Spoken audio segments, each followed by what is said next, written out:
Muito bem, Tiago, capítulo 2. Aqui.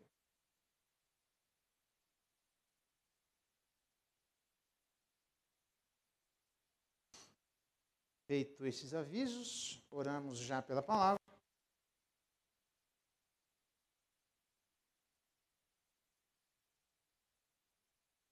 Depois nós, com o tempo, receberemos nossos irmãos Lívia e Ricardo. Depois receberemos nossos irmãos André, Andressa e Davi. E eu vou lançar uma lei minha e todo mundo vai ser obrigado, que é membro da igreja, a vir com uma plaquetinha com nome aqui, porque vocês estão de brincadeira, né? Para eu ficar gravando. E o pessoal não vem todo final de semana, aí me prejudica mais ainda para eu lembrar o nome de todo mundo, né? Para vocês é fácil, mas está no meu lugar, fica uma situação dele. Então vem com uma plaquinha com nome aqui, 6 meses, até eu gravar o nome de todo mundo, tá bom? Para eu não cometer nenhum gafe. Fico casando gente com quem não é gente, batizando gente 2 vezes, e assim vai, né? Oh, meu Deus do céu. Vamos lá. Tenham paciência aí comigo, tá bom? E aí, com o uso de máscara ainda, nossa, aí complica mais ainda, né? Então, vamos lá. Tiago, capítulo 2. Meus irmãos, não tenhais a fé em nosso Senhor Jesus Cristo, Senhor da glória, em acepção de pessoas. Se, portanto, entrar na vossa sinagoga algum homem com anéis de ouro nos dedos, em trajos de luxo, e entrar também algum pobre andrajoso, e tratardes com deferência o que tem os trajos de luxo, e lhe disserdes: tu assenta-te aqui em lugar de honra, e disserdes ao pobre: tu fica ali em pé, e assenta-te aqui abaixo do estrado dos meus pés. Não fizeste distinção entre vós mesmos, e não vos tornastes juízes tomados de perversos pensamentos? Ouvi, meus amados irmãos. Não escolheu Deus os que para o mundo são pobres, para serem ricos em fé e herdeiros do reino que ele prometeu aos que o amam? Entretanto, vós outros menosprezastes o pobre. Não são os ricos que vos oprimem, e não são eles que vos arrastam para tribunais? Não são eles os que blasfemam o bom nome que sobre vós foi invocado? Se vós, contudo, observais a lei régia, ou a lei maior, segundo a Escritura, amarás o teu próximo como a ti mesmo, fazeis bem. Se, todavia, fazem acepção de pessoas, cometeis pecado, sendo arguídos pela lei como transgressores. Pois qualquer que guarda toda a lei, mas tropeça em um só ponto, se torna culpado de todos. Porquanto, aquele que disse não adulterarás, também ordenou não matarás. Ora, se não adulteras, porém matas, vens a ser transgressor da lei. Falai de tal maneira e de tal maneira procedei, como aqueles que hão de ser julgados pela lei da liberdade. Porque o juízo é sem misericórdia para com aquele que não usou de misericórdia. Entretanto, a misericórdia triunfa sobre o juízo. Até aqui a leitura da palavra de Deus, e louvado seja Deus pela sua palavra. Característica da fé verdadeira. É sobre esse assunto que eu queria conversar com os irmãos. Na verdade, eu vou resumir a ópera. É bem simples o texto, mas é extremamente importante. Ele é bem simples mesmo, mas é extremamente importante para demonstrar a nós, ou levar a igreja a uma reflexão sobre quais são os critérios que nós nos utilizamos para gerir as nossas relações.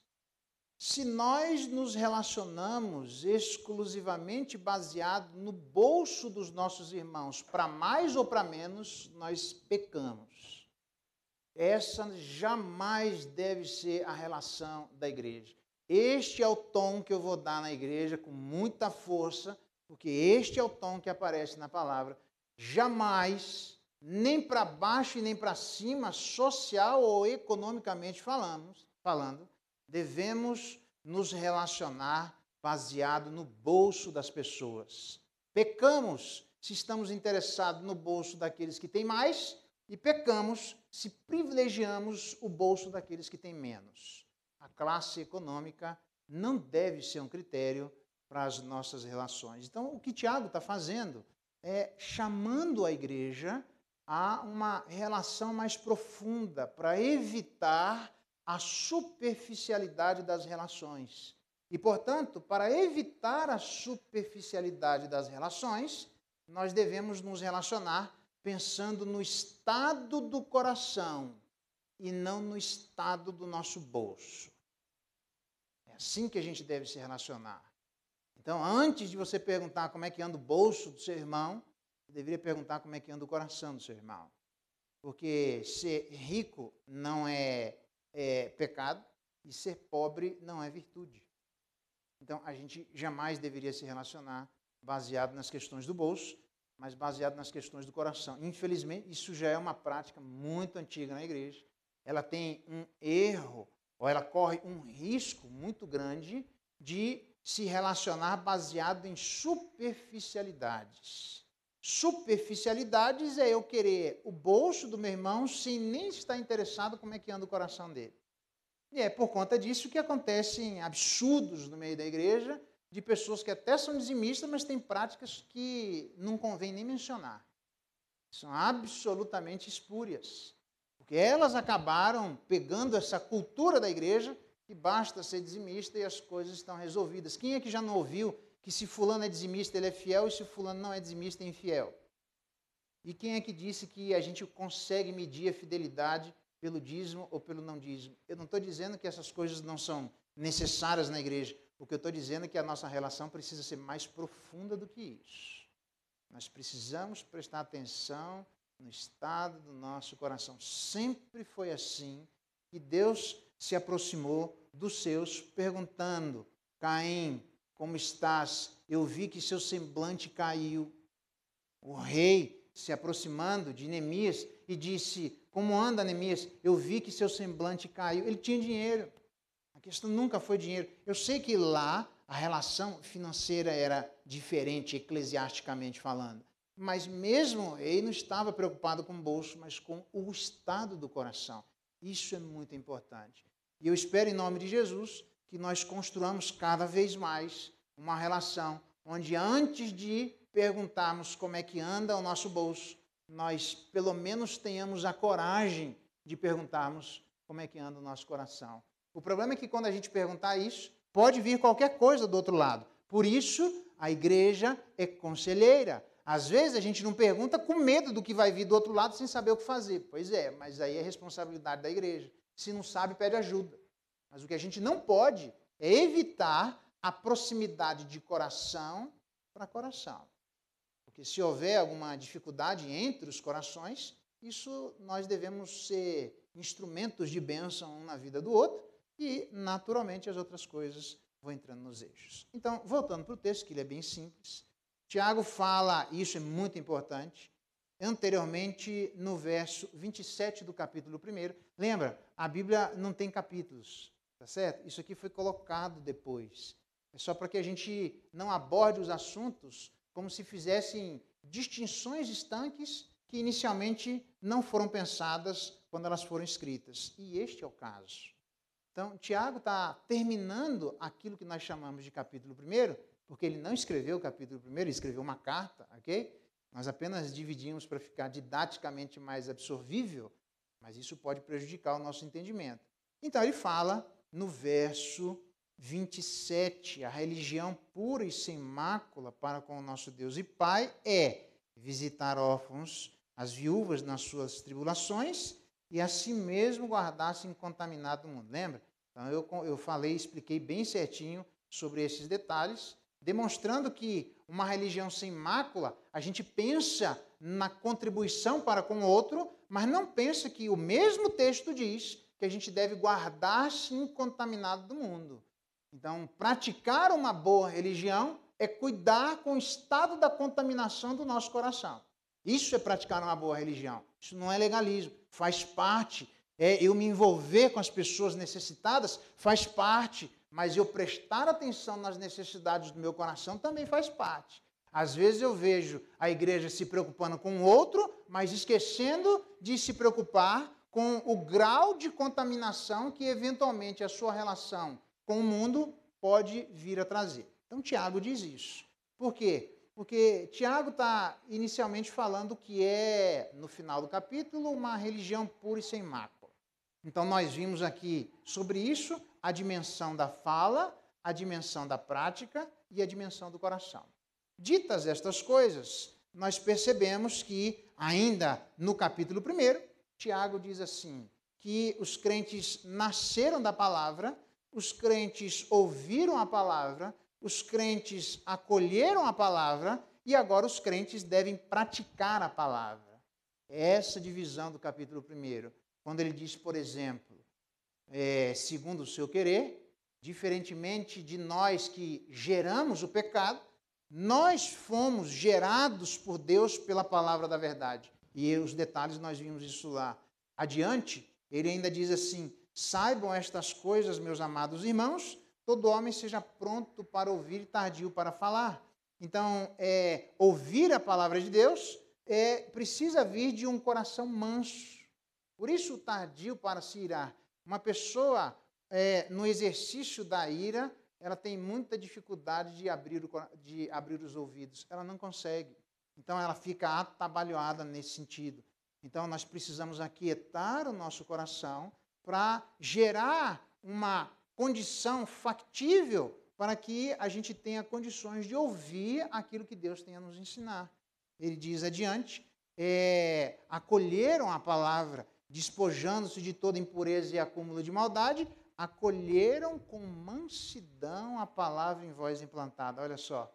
Então, é a mansidão no coração que gera as condições necessárias para que a palavra seja acolhida pelo ouvinte. E depois, ele diz, devem praticar a palavra. Se alguém é ouvinte da palavra e não praticante, assemelha-se a... E ele faz uma lista de comparações lá. Então, retomando, os crentes nasceram da palavra, os crentes ouviram a palavra, os crentes acolheram com mansidão a palavra e agora eles devem praticar essa palavra. E nesta prática é o que ele está preocupado no final do capítulo 1, verso 27, demonstrando como a prática deve acontecer. E no capítulo 2, ele ainda continua preocupado com a prática, ok?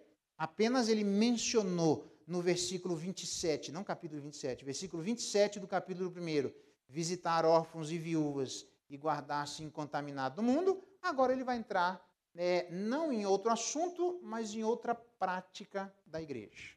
Então a gente precisa ter isso em mente, porque é isso que Tiago está pensando quando ele está tratando com os irmãos, neste caso agora, como a prática deve ser exercida, a fé deve ser exercida no meio da igreja. Ele até diz mais adiante que, do mesmo jeito que nós acreditamos, lá no verso 12, falai de tal maneira e de tal maneira procedei. Está vendo? Ele vai exercer um argumento que é um argumento só, que tem alguns desdobramentos, mas é um argumento só, e ele vai dizer que a gente deve proceder a nossa fé baseado nessa argumentação, ok? Porque a preocupação dele é com a prática. O que estava acontecendo em termos culturais aqui? Tiago é a carta mais antiga do Novo Testamento. Então, o Evangelho, ele chega primeiramente aos mais pobres. Então, nós temos no início, no nascedouro da igreja cristã, uma igreja financeiramente pobre. Aí o que acontece numa igreja financeiramente pobre? E quando Deus converte, o Evangelho só vai chegar na casa de César no final do 1º século. Então, quando o Evangelho chega na casa de César, eventualmente alguns dos ricos se convertem e chegam na igreja. Então, imagina uma igreja perseguida pelo Estado a ponto das pessoas terem que abandonar a cidade e chegarem numa outra cidade, deixando absolutamente tudo para trás por causa da perseguição do Estado. Então, onde as pessoas encontrariam guarida e assistência? Na igreja, não teria outro lugar. Elas estavam absolutamente largadas. Então, veja que só que a igreja, mesmo sabendo dessa perseguição e gente chegando de fora, ela não tinha exatamente todas as condições para dar o suporte diante das necessidades. Então, quando vinha um rico para dentro da igreja, crescia os olhos. E aí o que acontecia? A prática dos irmãos em relação aos ricos era uma prática ruim, que ele vai mencionar. Ele diz que jamais isso deve acontecer, por N razões, no meio da igreja. Então, eu estou fazendo estas explicações para demonstrar que a grande questão não é a classe social de privilegiar A ou B. A grande questão é que, dentro das circunstâncias em que eles se encontravam, o dinheiro ajudava e aliviaria em muito o sofrimento daqueles irmãos. Então, eles incorreriam no risco de gerar relações superficiais baseadas exclusivamente no dinheiro, justamente por causa das suas necessidades. Então, quando a gente está necessitado, muito cuidado para a gente não se interessar na relação com os irmãos pelas razões erradas. A gente pode se aproximar por razões absolutamente pecaminosas. É isso que Tiago vai mencionar. Não faça isso. Não ponha dinheiro na relação jamais. Nós temos necessidades, Deus sabe que nós temos, e aí ele vai dizer como é que a gente deve se portar, e Deus vai gestar e abençoar as nossas necessidades, quer por membros dessa igreja, por membros de outra igreja, até por pessoas de fora da igreja. Então a gente não deve ter medo da questão social ou do dinheiro, e nem privilegiar A ou B. A gente tem que ter muito cuidado, porque as nossas carências podem levar as relações serem aproximadas de maneira absolutamente pecaminosa. Eu vou repetir, as nossas carências podem fazer com que as nossas relações sejam aproximadas por razões absolutamente pecaminosas. Não se aproxime de seu irmão por causa do bolso do seu irmão. É isso que Tiago, na prática, ele está tentando fazer. Então, qual é a característica da fé verdadeira? Basicamente, evitar o favoritismo. É só isso. Ele diz lá no verso 1, meus irmãos, não tenhais a fé em nosso Senhor Jesus Cristo, o Senhor da glória, em acepção de pessoas. A acepção de pessoas aqui é para julgamento, mas antes de entrar nisso, ele cita aqui Jesus Cristo, o Senhor da glória. É interessante que no capítulo 1, no verso 1, a relação que ele começa a demonstrar que ele tem com seu meio-irmão Jesus Cristo é uma relação de servo. Porque ele diz lá no capítulo 1, e eu mencionei isso a vocês, no verso 1, Tiago, servo de Deus e do Senhor Jesus Cristo. Jesus Cristo é redentor, mas Jesus Cristo é Senhor. Nós vimos hoje pela manhã, e alguns talvez de vocês acompanharam, que a autoridade gera no outro a obrigatoriedade de. Isso é a autoridade. Portanto, a autoridade de nosso Senhor Jesus Cristo, vós sois meus amigos, se fizerdes o que eu vos mando. Então, essa autoridade quem deve gerir determinado comportamento. Então, Tiago começa a demonstrar à igreja que a relação dele com Jesus Cristo não é só uma relação de redentor, é uma relação de Senhor. Lembrando que, em Romanos capítulo 10, ele diz que a gente deve crer que Cristo ressuscitou dos mortos e confessá-lo como Senhor.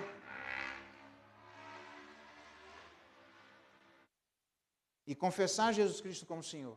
Porque com a boca se confessa a respeito da salvação. Confessar como Senhor é nos colocarmos no nosso devido lugar de servos.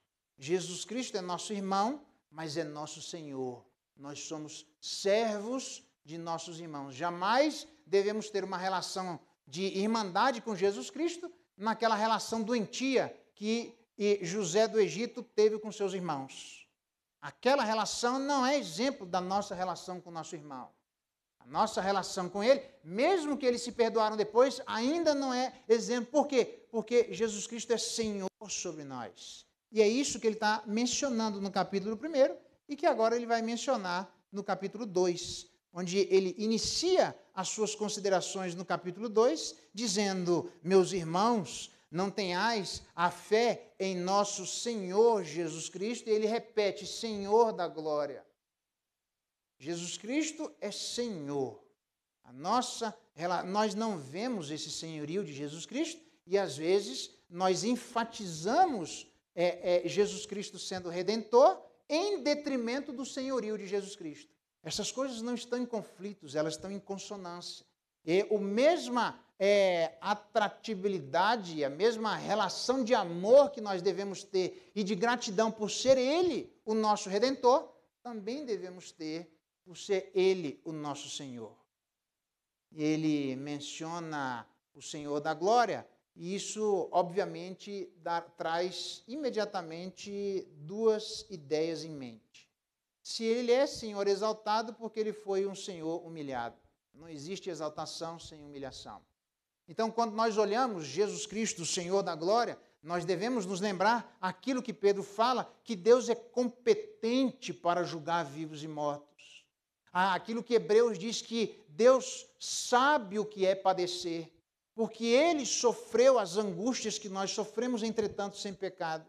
Então, Ele não está falando alguma coisa da boca para fora. Ele não está falando alguma coisa como se ele não tivesse passado por circunstâncias e com peso muito maior do que qualquer um de nós na face da terra, por maior que seja a perseguição, vai passar. Porque o máximo que nós passaríamos nessa perseguição, seríamos responsáveis pela nossa própria vida ou da nossa família. Jesus Cristo foi responsável por todo um povo, por toda uma nação, por todos os seus irmãos. É óbvio que ele, sendo unicamente humano, ele não aguentaria isso. O peso de Deus sobre ele, da ira de Deus, que caberia sobre todo o povo de Deus, escolhido por Deus, que iria para o inferno, caiu de uma vez só sobre a vida de Jesus Cristo. Então, ele é Senhor da glória, para chegar lá, ele teve 1 quilo de sal comendo entre nós. É alguém que diz assim, vós devem vir depois de mim. É alguém que tem experiência naquilo que fala. É alguém que diz Hebreus que aprendeu pelas coisas que sofreu. Então, Jesus Cristo, ele é Senhor da glória, porque um dia ele foi humilhado. E já que um dia ele foi humilhado, ele também é Senhor da glória, porque agora se encontra exaltado. Então, sendo exaltado, ele é alguém que governa todas as coisas. Sendo exaltado, ele está dizendo para a igreja, tenham cuidado, porque nós não devemos andar com os olhos humanos, nós devemos andar com os olhos da fé. E nós incorremos num perigo muito sério de, ao passarmos necessidades pessoais enormes, imaginarmos que o Senhor da glória, aquele que governa sobre todas as coisas, não tem a capacidade suficiente para saber das nossas necessidades pessoais. E por conta disso, começamos a tentar fazer arranjos espúrios no meio da igreja que Deus jamais disse que nós deveríamos fazer. Nós deveríamos tomar as nossas atitudes, em primeiro lugar, sempre pensando em nosso coração que Jesus Cristo foi alguém humilhado e é agora alguém exaltado. Que Jesus Cristo foi alguém que literalmente passou por cerceamentos e sofreu, mas agora ele governa sobre todas as coisas. Ele é o olho que tudo vê. Ele sabe das nossas circunstâncias, das nossas necessidades e tem a competência necessária para suprir todas as nossas necessidades. Então, em vez da igreja tentar se aproximar das pessoas numa relação espúria, pensando no bolso delas, usando as pessoas de maneira equivocada, elas deveriam se aproximar do Senhor da glória. Bem diferente. O Senhor Jesus Cristo, de quem Tiago diz que ele é servo e Senhor, agora ele diz que é o Senhor da glória. Quais das nossas atitudes foram exclusivamente tomadas, levando em consideração a humilhação e a exaltação? Quais das nossas atitudes diárias podem ser enumeradas, que foram tomadas, levando em consideração o sofrimento real por nossa causa e a exaltação de alguém que é todo-poderoso e governa, inclusive, sobre as hostes demoníacas? Não há nada, absolutamente nada, que sequer se compare ao poder de Jesus Cristo. Então, a igreja, em vez de se aproximar dos outros para abusar daquilo que Deus abençoa a vida de nossos irmãos, nós deveríamos nos aproximar do Senhor da glória. O problema é que, não sei se a gente se enxerga como servo de Jesus Cristo como Senhor. Às vezes a gente se aproxima dele como irmão que é redentor, e nada mais do que isso. Jesus Cristo é muito mais do que nosso irmão. Jesus Cristo fez muito mais do que redimir a nossa vida.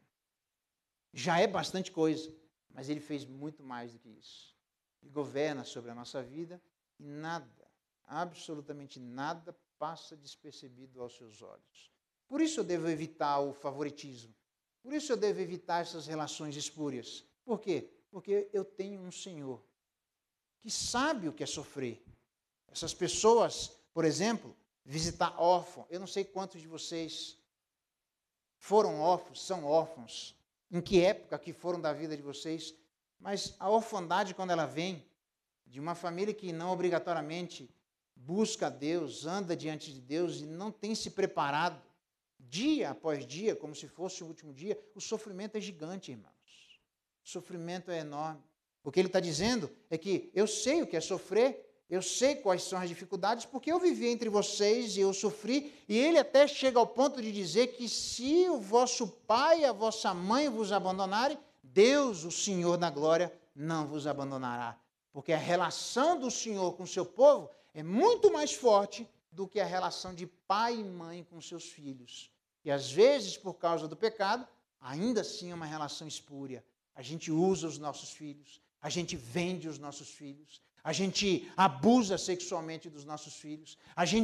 Quantos pais eu não conheci que venderam seus filhos sexualmente para seus irmãos? E aí, quando os seus filhos pensavam que aquilo era normal e descobriram que era um abuso, falaram para os seus pais, e aí descobriram que, na verdade, eles estavam sendo negociados pelos seus pais, porque precisavam de dinheiro. Não se submeteram ao Senhor da glória, que governa sobre todas as coisas. Quando nós não nos submetemos ao Senhor da glória, as nossas relações são relações absolutamente desequilibradas. Eu vou repetir de novo, irmãos. Quando nós não nos submetemos ao Senhor da glória, as nossas relações se tornam desequilibradas. Por quê? Porque nós buscamos no nosso irmão aquilo que só o nosso irmão mais velho pode oferecer. É simples assim.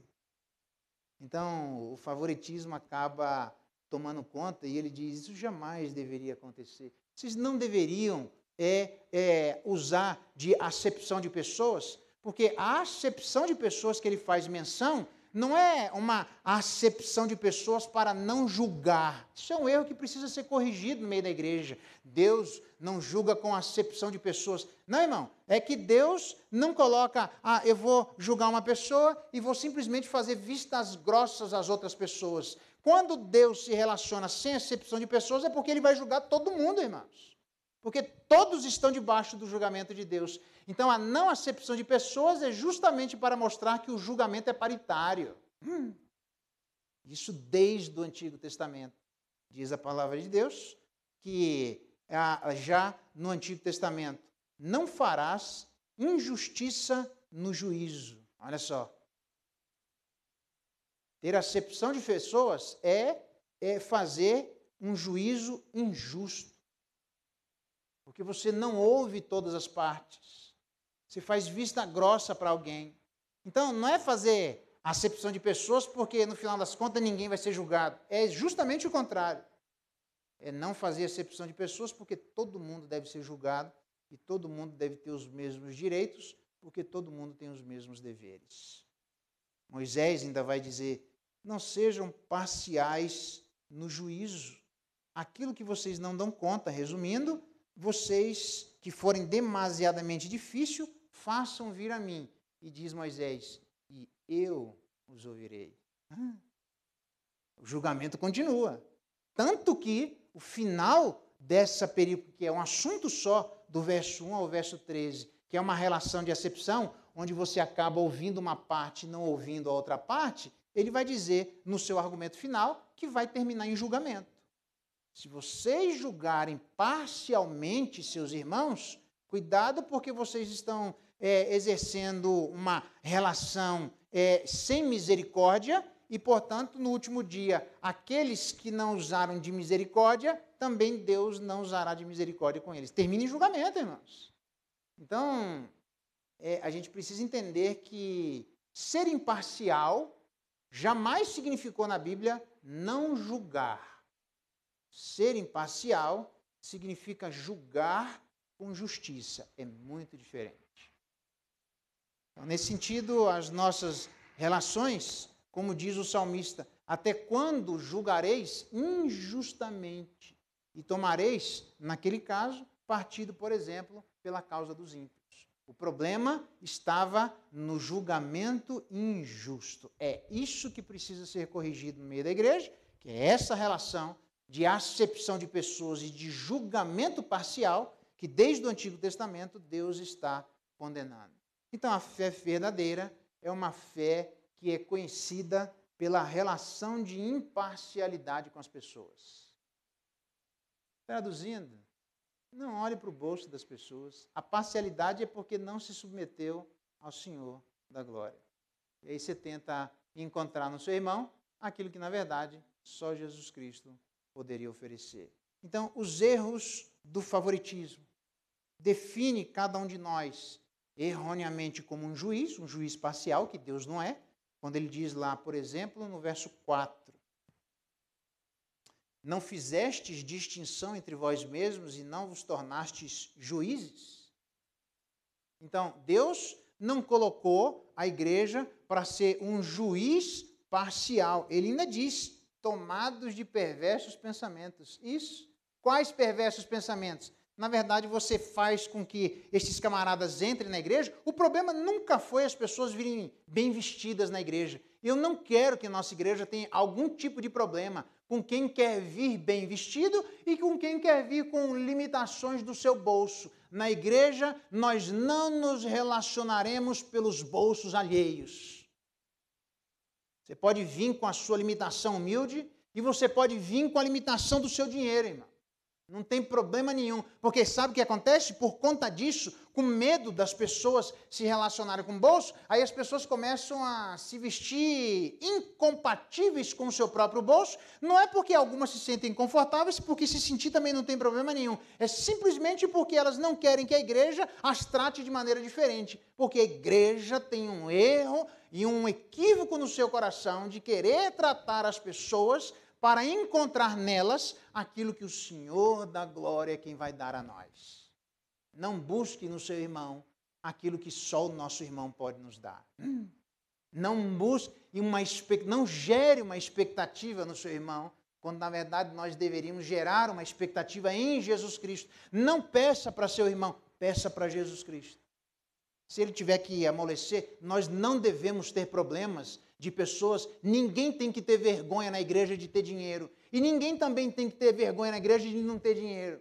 Porque as nossas relações estão muito além disso. Elas são muito mais profundas do que isso. Se quiser vir bem vestido, venha.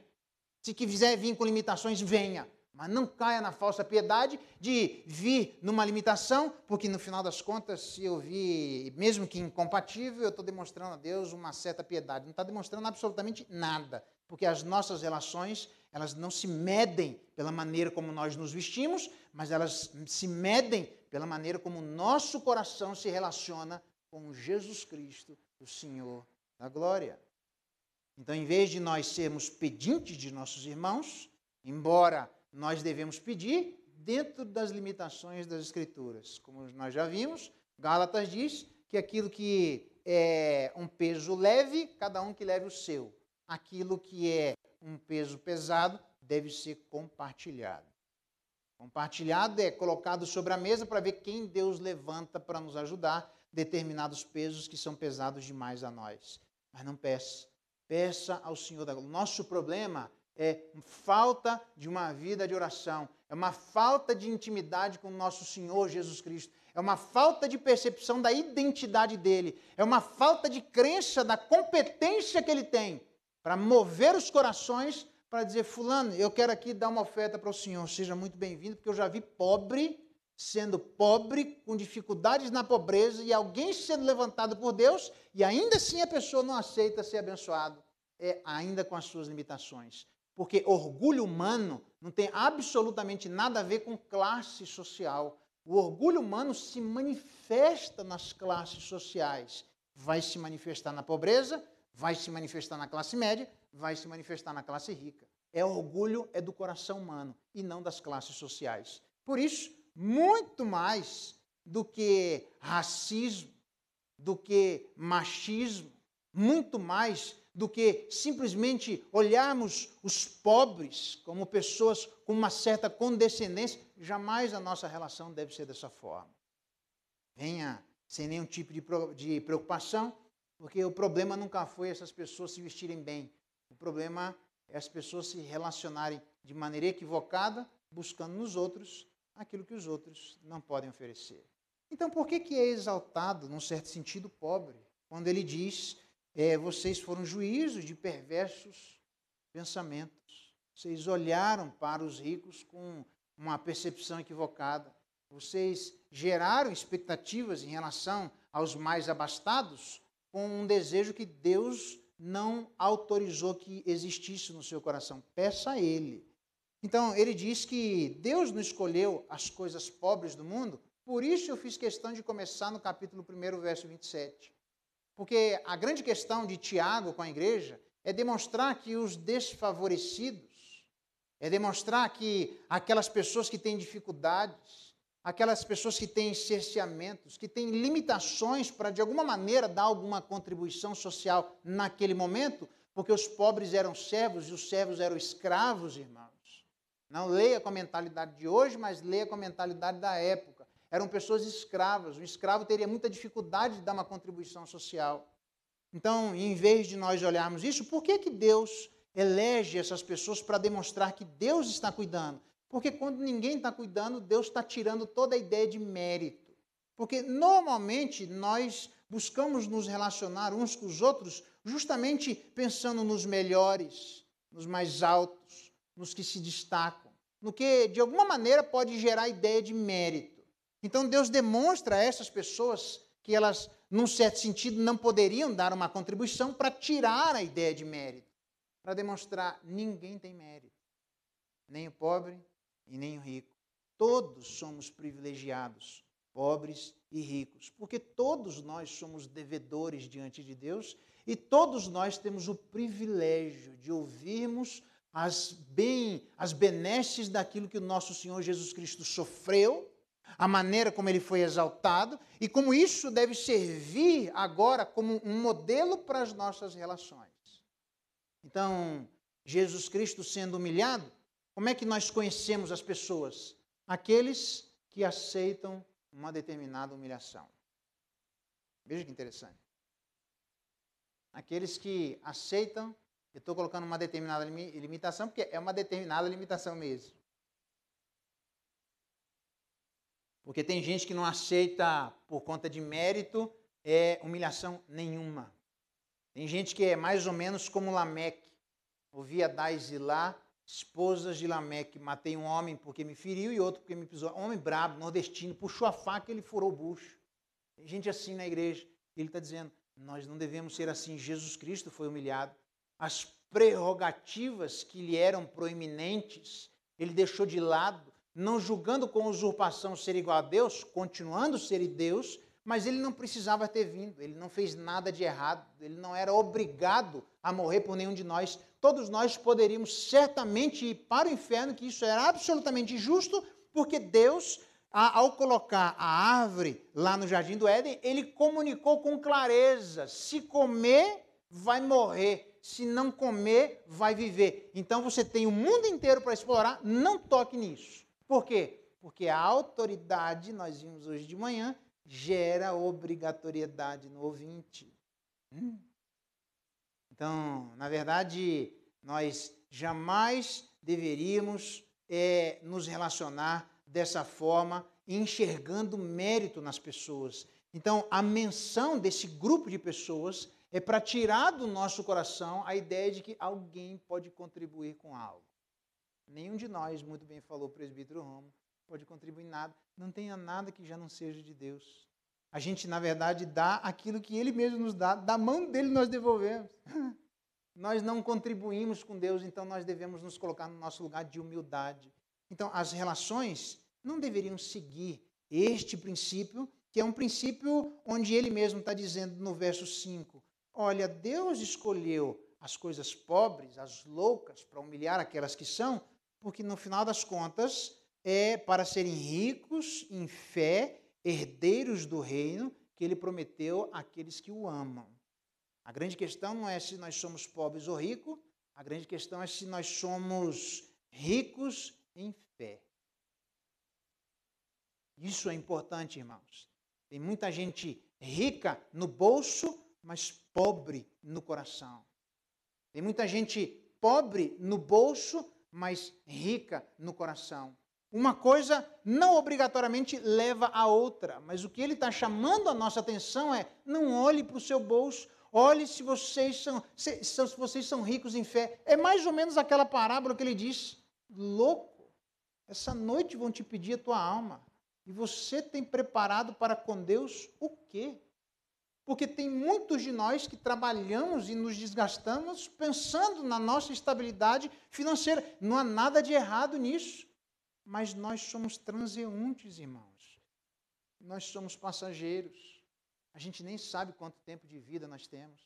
Trabalhe pensando nessas questões terrenas. Faça planos e coloque isso diante de Deus. Mas jamais, jamais isso deve ser excludente de buscarmos diante de Deus sermos ricos no coração, termos o nosso tesouro lá nos céus. Porque onde estiver o nosso tesouro, diz a Bíblia, ali estará o nosso coração.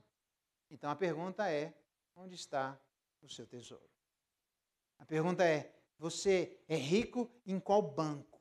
Num banco terreno ou num banco celestial? Você diz: ah, pastor, eu sou rico nos dois. Amém. O ideal é que seja isso, assim, rico nos dois. Uma benção, não há problema nenhum em relação a isso. Mas cuidado para não olhar para um e se esquecer do outro. O que Tiago está condenando aqui é a cegueira funcional. A gente se relacionar com os outros pensando só nos anéis, nas roupas, na contribuição financeira. Ele diz: Deus não faz isso. Não faça isso com seus irmãos. Deus se relaciona. Aliás, isso era tão incompatível naquele momento, porque os ricos naquele momento, eles menosprezavam o pobre. Os ricos naquele momento, eles oprimiam os pobres. Os ricos naquele momento arrastavam e processavam os pobres. O cara já é pobre, está sendo processado por um rico. E os ricos naquele momento blasfemavam de Deus. Diante de todas essas posturas, jamais eles deveriam se aproximar de pessoas assim, pensando no bolso delas. Então é tão incompatível que eles simplesmente ignoram, fazem vistas grossas a todas essas quantidades de práticas equivocadas e contrárias à palavra de Deus, mas se aproximam pensando no bolso. Por quê? Porque não se submeteram ao Senhor da glória. Jesus Cristo é nosso Senhor e nós somos servos dele. Ele termina dizendo no verso 8, a lei principal, a lei régia é a lei maior, a lei que rege todas as leis, que é a lei do amor. Então, no final das contas, fazendo esse julgamento absolutamente equivocado, vocês cometem pecado, serão arguídos pela lei e serão tidos como transgressores. E aí qual é o problema com isso? Com Deus, eu gosto de usar sempre o verso 10 para demonstrar aqueles que têm alguma ideia de mérito. Me dê uma razão, ou aliás, de 0 a 100, quanto por cento você acha que é a sua contribuição para chegar no céu? Nossa, eu já cansei de ouvir 10%, 12%, 15%, 29%, 58%, 75%. E tem gente que tem moralidades diferentes, tem gente que erra menos. Isso não é ignorar que existem moralidades diferentes, como, por exemplo, João capítulo 3 e João capítulo 4. O homem Nicodemos e a mulher samaritana. Alguém com uma moralidade maior e alguém com uma moralidade menor. Todos perdidos. Por quê? Porque com Deus, o princípio celestial é que quando você entra com um processo na Caixa Econômica, para você ver se a quantidade de parcelas que você já pagou, você já não pagou muito mais, você já amortizou a dívida da sua casa, de repente você vai lá e diz assim, nossa, eu achei que estava devendo tanto, eu diminuí a minha dívida. Então, quanto é que você está devendo hoje? Rapaz, depois de 20 anos de cristianismo, eu estou devendo só 20%. Irmão, diante de Deus, ou a gente paga tudo, ou a gente deve tudo. E que eu saiba, só teve um que foi capaz de dizer, quem de vocês me convence de algum pecado? Ninguém. Só Jesus pôde falar isso.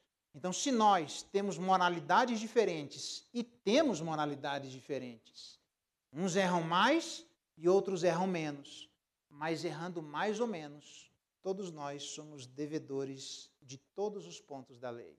Diz aí, a ideia de mérito é simplesmente extirpada. Se, no verso 10, qualquer que guarda toda a lei, mas tropeça num ponto da lei, se torna culpado de toda a lei. Deveria se tornar culpado daquele ponto da lei. Não, se torna culpado de tudo. Então, mesmo que tenhamos moralidades diferentes, todos nós somos devedores de tudo. O único que não deve nada chama-se Jesus Cristo. E o único que pagou tudo chama-se Jesus Cristo. Então nós devemos nos relacionar com Ele, porque Ele é nosso Redentor e Ele é o Senhor da glória. É Ele quem vai dar a nós aquilo que nós precisamos, em termos de redenção, mas também em termos de manutenção. É isso que Ele está ensinando para a igreja. Não busque manutenção nessas pessoas. Deus é que vai manter vocês. Ele termina então, porque aquele que disse que não adulterará, também disse, não matarás. Mas não adultera, mas mata, é transgressor da lei. Então ele está usando esse exemplo para demonstrar do mesmo jeito que vocês fazem todas as coisas corretas, mas erram nesse ponto de acepção, vocês estão devendo toda a lei. Então ele diz, falem de tal maneira e de tal maneira procedei como aqueles que são julgados pela lei da liberdade. E conhecereis a verdade, e a verdade vos libertará. E o nome dessa verdade chama-se Jesus Cristo. Jesus Cristo deve trazer essa liberdade nas nossas relações. Nós não mais precisamos ficar codependentes uns dos outros, apesar de sermos abençoadores uns dos outros, em todas as áreas, inclusive na financeira. Mas não somos dependentes de nossos irmãos. Qualquer tipo de relação que gere uma codependência é uma relação pecaminosa. Deus não abençoa e nunca ordenou esse tipo de relação na igreja, ou em qualquer instituição por conta da igreja. Nós não devemos gerar dependência nossa. Nós devemos gerar dependência de Deus. E para gerarmos dependência de Deus, tem que falar de Deus. As nossas relações, nós precisamos nos aproximar e dizer assim, eu estou angustiado, está aqui um cheque, irmão, resolve a tua angústia? Não é assim que nós fazemos. Irmão, estou numa situação apertada, resolve o problema aqui, eu tenho roupa aqui, eu dou para você, está resolvido o nosso problema. Eu sei que as coisas materiais fazem parte, mas elas sempre devem vir depois da preocupação com o coração. Vamos orar para que Deus abençoe sua vida. Vamos orar para que Deus derrame graça sobre a sua casa. O que aconteceu que chegou numa situação assim? Depois de toda essa angústia sua, como é que você está diante de Deus? Porque muitos angustiados se sentem amargurados porque se sentem esquecidos pelo Redentor. Então, não simplesmente ajude, pode ajudar, mas não gere uma relação de dependência com Ele. Gere uma relação de dependência com Jesus Cristo. E para isso, Jesus Cristo vai precisar ser alvo das nossas conversas. Eu pergunto, quais das nossas ações são geridas e justificadas exclusivamente por termos a lei da liberdade julgando as nossas relações, onde Jesus Cristo, humilhado e exaltado, é Ele e é essas ações quem devem ser a norma para todas as nossas decisões. Então, eu termino dizendo cuidado, porque se nós somos sem misericórdia, no último dia nós seremos julgados. E aquele que não usar de misericórdia, se não se engane, no último dia Deus não vai usar de misericórdia com ele. Se nós formos misericordiosos, diz o próprio Jesus Cristo, de acordo com a misericórdia que nós recebemos de nosso Pai, no último dia, certamente isso será levado em consideração. Então, o que é que fica para nós? Fica muito simples. Eu queria que nós pensássemos sobre como nós nos relacionamos eclesiasticamente falando, como nós nos relacionamos comunitariamente falando. Então, não queira obrigar as pessoas, através da vestimenta maior ou menor, ser o nível de medida da relação entre nós. Essa jamais deve ser o nível de medida. Se quer vir bem vestido, venha e não tenha vergonha disso. Se quer vir vestido mais simples, venha e também não tenha vergonha disso. A nossa relação é muito superior. Quando é que você ligou para um irmão, conversou com ele e perguntou a ele, jovem, mais idoso, adolescente, um pai para um filho, ou um filho para um pai, o marido para a esposa, ou a esposa para o marido, quando é que nós perguntamos, como é que está seu coração? Qual foi a última vez que você perguntou a alguém da sua relação de intimidade, Como é que está seu coração, irmão? Posso fazer alguma coisa para aproximar você de Deus? De repente, aquilo que a gente está pensando em termos de dinheiro, vai vir muito mais. Você está precisando de 1.000, vão dar 5.000. Já cansei de ver isso no meio da igreja. Mas isso nunca deve gerar. Eu tenho vários exemplos. Eu não vou dar aqui porque está sendo gravado, mas eu tenho vários exemplos de maldades dentro do coração, onde pessoas tentaram gerar codependência de irmãos para com irmãos, porque no final das contas estavam escondendo problemas dentro do coração. E aí as relações ficam superficiais, que é tipo assim, hoje eu ajudei você, amanhã, quando a minha bola estourar, você me ajuda. Não. Tira o bolso e põe o coração. Meu desejo nessa igreja e nas nossas relações, qual é a característica da fé verdadeira? É aquela que é imparcial. É aquela que evita o favoritismo. É aquela que não se relaciona por causa do bolso, mas está preocupado com o estado do nosso coração. Desde o maior até o menor.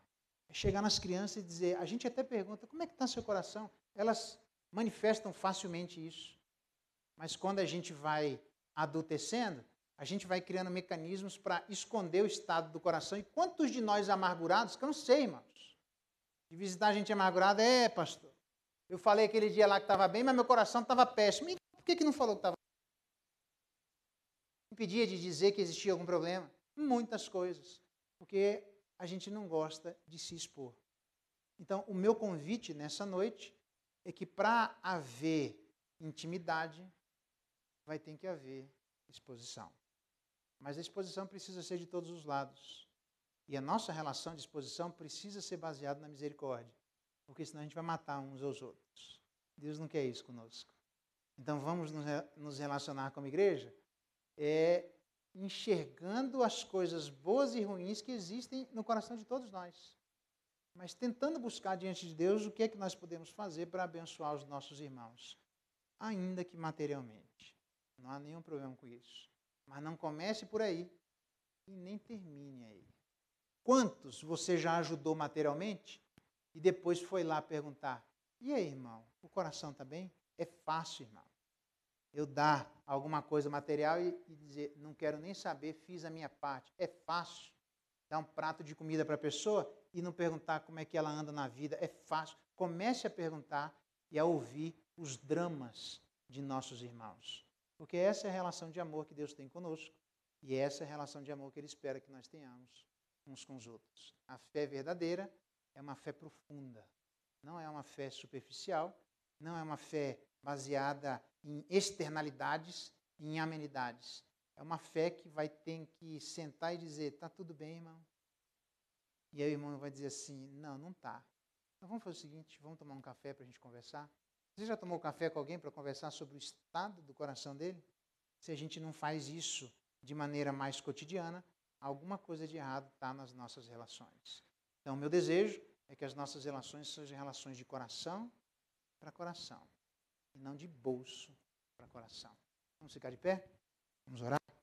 Pedir a bênção de nosso Deus.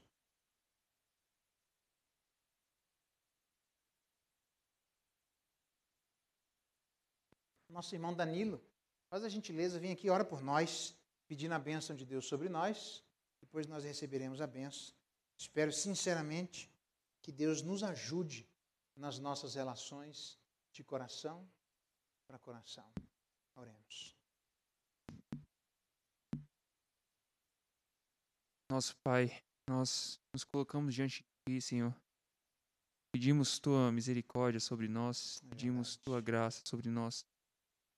Pedimos, Senhor, que o Senhor nos ajude a cumprir a Tua palavra. Pedimos que o Senhor nos dê força, Senhor, para nos importarmos com nossos irmãos e Te glorificarmos em primeiro lugar. Amém. Que nós estabeleçamos nossas relações com nossos irmãos a partir do amor de Cristo, a partir do que é o nosso louvor para Ti, Pai. É verdade. Deus. Que a gente não se interesse pelos nossos irmãos como se a gente pudesse obter algo deles para nós, Pai. É verdade. Deus. Mas que a gente faça todas as coisas sempre para Ti, Pai. Amém. Que o Senhor sempre seja a nossa finalidade, E que o Senhor sempre seja aquele que nós estamos louvando, Senhor. Amém, Deus. Nos ajuda, Pai. Peço, Pai, que o Senhor nos perdoe, porque erramos muito fazendo isso. É verdade, Deus. Erramos muito e pecamos contra Ti, mas te pedimos que o Senhor nos ajude a mudar. É verdade. Em Deus. nome de Jesus, Senhor. Amém. E agora, irmãos, que a graça de nosso Senhor Jesus Cristo, o amor de Deus, nosso eterno Pai, a comunhão, a consolação, a bênção da companhia do Espírito Santo de Deus esteja com vocês, irmãos, e sobre todo o povo de Deus espalhado pela face da terra, hoje, pelos séculos dos séculos. Amém.